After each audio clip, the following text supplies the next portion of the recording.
What is the maximum number of rectangular components into which a vector can be split into its own plane? Here in this question, we have to find components of a vector which should be perpendicular to each other, or we can say we have to find rectangular components. For example, suppose I have considered a vector A. Let it be 10 I cap. If I want to break this into number of parts, I can written it as 6 I cap plus 4 I cap.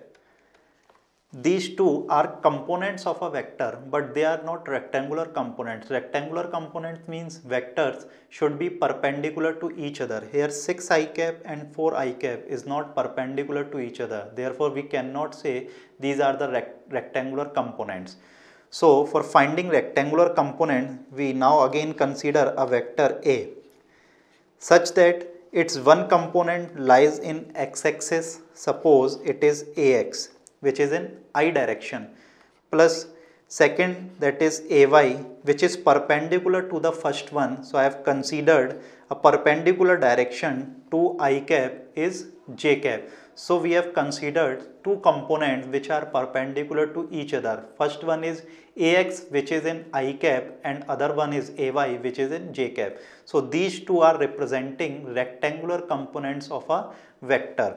Therefore, we can write it as AX, AY are the components of a vector A, which are perpendicular to each other. Here we have asked rectangular components. Rectangular components means perpendicular to each other.